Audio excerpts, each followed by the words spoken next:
eyes on this classic here. It's a 1974 Can-Am Bombardier powered 250 MX2. This bike swept the AMA Outdoors. I don't know the last time that's happened, but they won first, second, and third on the podium and destroyed the Japanese competition because this Bombardier engine is a rotary valve induction. It's almost like a turbocharger for a two-stroke, and it absolutely just flat out works. I have the dyno report, 36 rear wheel horsepower. This thing's an absolute monster. It's got a long expansion chamber. This thing was set up for power and performance. It would hole shot every moto, and if the rider didn't fall or crash, this thing would absolutely destroy the RM250, the CR250, and the KXs, and the Yamaha YZs because they had about 20% more power.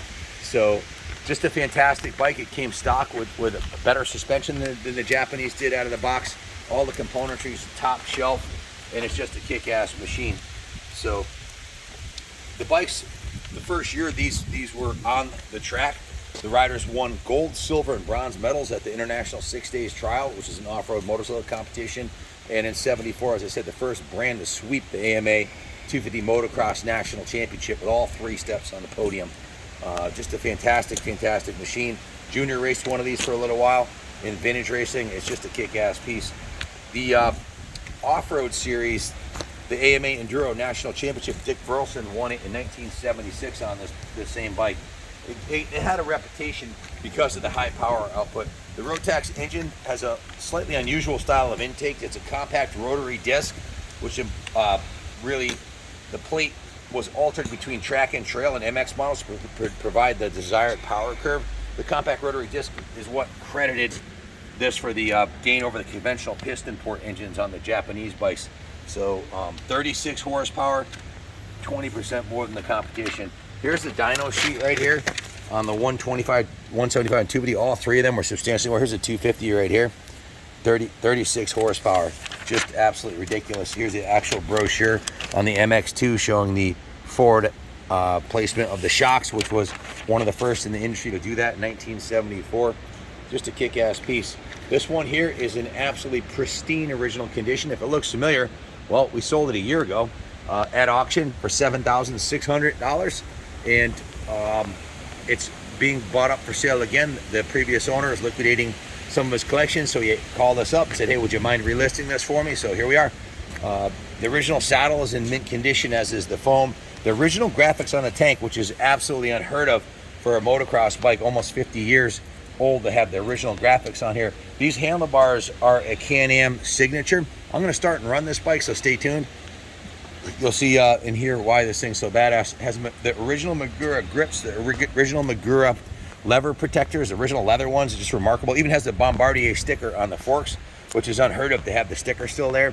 The original front fender, the original beater forks are in mint condition, as is the aluminum lowers on it. The engine looks like it just came out of the box. We ran a compression test on it, 190 PSI. This bike probably has less than 2 hours total ride time since new. It is absolutely a time capsule and a timepiece.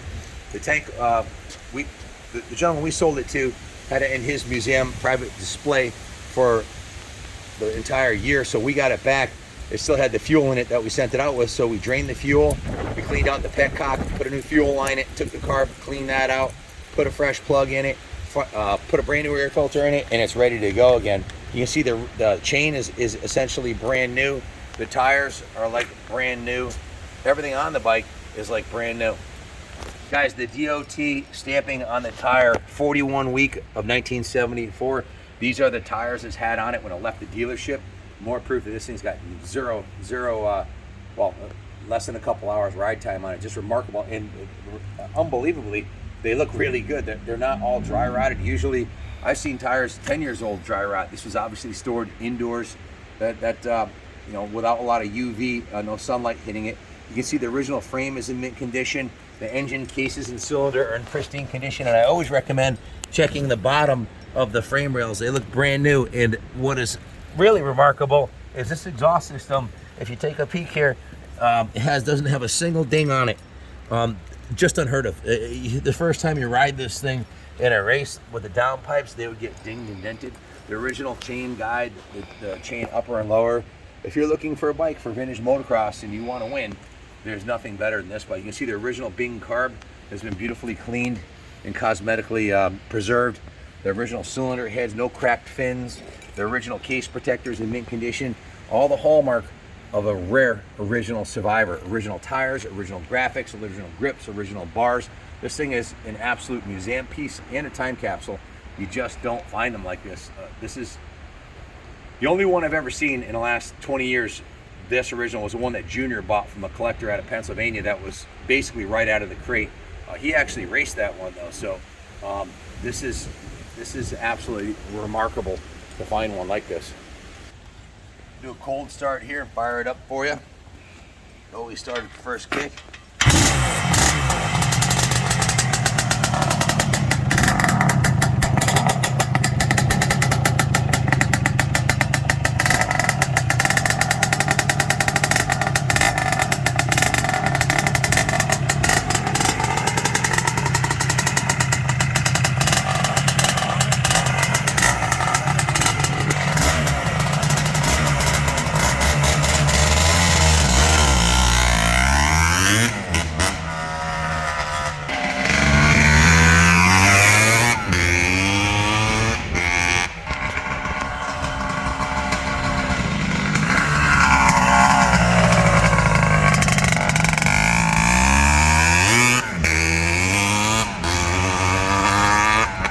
Remember, Captain Cycle's New England Motorcycle Museum, your one-stop shop for all vintage and antique needs. Also selling 2023 gas models. Y'all know the deal.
Absolutely freaking remarkable how fast this thing is.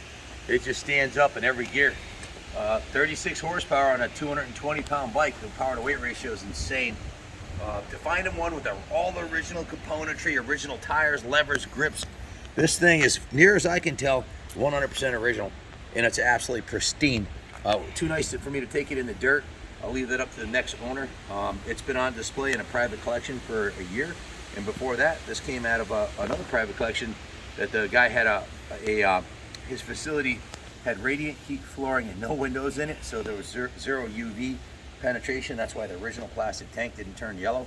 Just a remarkable piece. If you're looking for a world-class investment quality classic MX bike, the best in the business, 74, 75 era, look no further. This thing's roll it to the line of the vintage motocross races, and if you don't get the whole shot, you got to look in the mirror, because this thing has 20% more power than any other 250 on the line, straight up. And this one's as good as they come. This one's probably too nice to race. It's all original, has a little bit of patina, as you can see, but it's an original, unrestored, pristine classic, going up in value. Like I said, it sold for $7,600 last time. I'm sure he'd like to get his investment back, so bid high and bid often. You're not going to find a nicer one. Thanks for watching. God bless America.